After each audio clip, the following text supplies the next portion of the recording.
The mysterious handshake between Raila Amolo Odinga and Uhuru Kenyatta has plunged Kenya into a deep political confusion. Although the handshake has been sold to Kenyans as a gesture of peace, millions of Kenyans view it in two ways. On the one hand, and in the eyes of the Kikuyu community, Uhuru's acceptance to incorporate Raila Odinga into the government is an admission that he cannot govern, with Raila Odinga agitating endlessness for change in the opposition and outside government. On the other hand, NASA and N.R.M members view the handshake as a betrayal of the struggle for democracy and electoral justice by Raila Odinga. There are also those NASA members who have reluctantly supported the handshake and who argue that it should be given a chance. Despite the different perceptions, what are the main implications of the mysterious handshake and what are its immediate impact?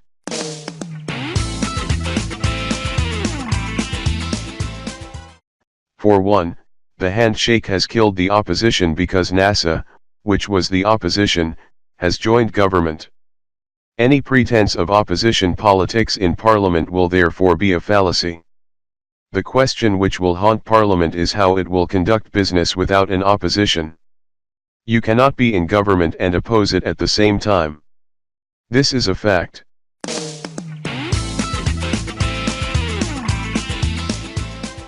After the handshake, it emerged that NASA principals were not contacted by Raila Odinga to discuss details of the deal, but a paper was signed anyway. More surprising is the fact that the NASA principals endorsed the deal even though they were never consulted. In the conversations, the Orange Democratic Party is the party that appears to be in the front line in the negotiations, and the confusion now is the role other NASA principals will be playing as the deal also unravels. Truth be said, the three NASA principals are on their way to political irrelevance.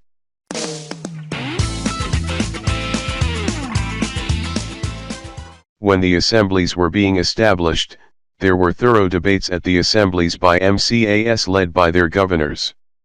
What is now confusing is how the assemblies could have been dissolved without debate in the assemblies and the amount of power Raila had over the assemblies. The dissolution of the assemblies following the mysterious handshake has also raised the question as to whether the people's assemblies existed for real in the first place, because their abrupt dissolution following a handshake leaves a lot of questions unanswered.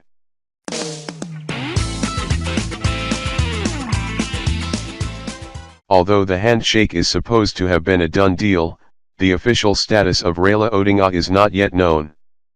That is, ODM, NASA, the principals, NASA MPs and a section of supporters have accepted a deal whose details are still unknown to the public and whose negotiation was done in secret between Raila Odinga and Uhuru Kenyatta.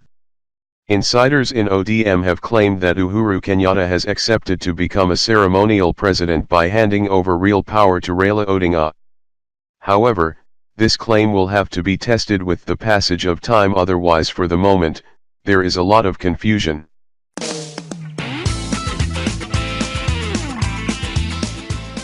The confusion deepened even further because all the big brains who have been advising Raila Odinga are quiet but appear to have agreed with the secret deal.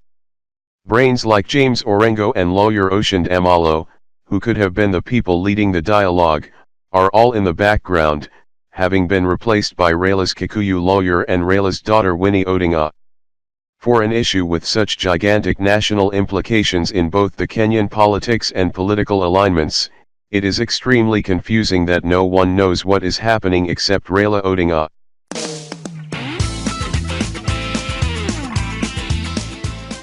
Suddenly, hawks like Moses Kuria and Raphael Tuju have all welcomes Raila as a visionary partner. The former enemies are adding to the confusion by pouring loads of praises on Raila Odinga for being an astute statesman. This is despite the fact that any serious entry of Raila Odinga into government will overshadow everybody around Uhuru Kenyatta and relegate them to the sidelines, including Vice President William Ruto, who will have nothing to do. Why are Jubilee sycophants praising a deal whose details are unknown and whose actualization might lead to the dwindling of political fortunes of many Jubilee operatives? The situation remains confusing.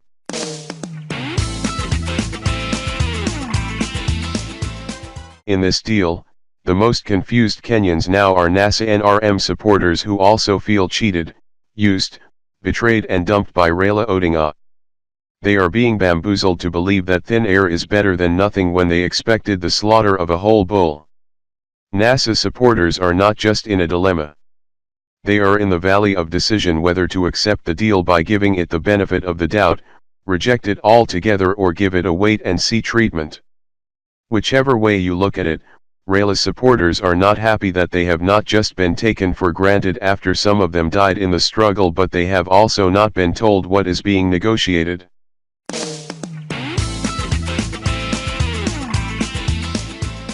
If N.R.M is not on ice, it is as dead as a dodo, awaiting for General Miguna to resurrect it on 26th March 2018. Those who believed in N.R.M were mainly buoyed by the presence of Raila Odinga as its leader. The resist movement was built out of Raila Odinga's stolen presidency. If Raila has himself decided to work with the very person who has stolen his election twice, supporters have just ran out of steam to continue fighting. Since the People's Assemblies have been dissolved, it can be assumed that Raila Odinga has also disengaged from the national resistance movement. What this means is that it is the end of Raila's life in the struggle. Regardless of what happens now, Kenyan politics will never be the same again. Over the next few days, Kenyans will be watching Raila Odinga and Uhuru Kenyatta very closely. Regardless of what happens, the belief in politicians has suffered a great deal. As the confusion continues, much will depend on the content of the deal. If it is true that Uhuru Kenyatta has decided to become a ceremonial president with Raila Odinga as the person wielding real power, the deal is worth the paper it is written on because Raila won the election. If Raila Odinga has decided to work with Uhuru Kenyatta because he is tired of struggling for political change in Kenya, it will be a big tragedy for the people of the Republic of Kenya. Many supporters could have been happy if Raila retired from politics quietly instead of selling the struggle during his sunset days. For now, Kenyans will have to wait and see. Thanks for watching.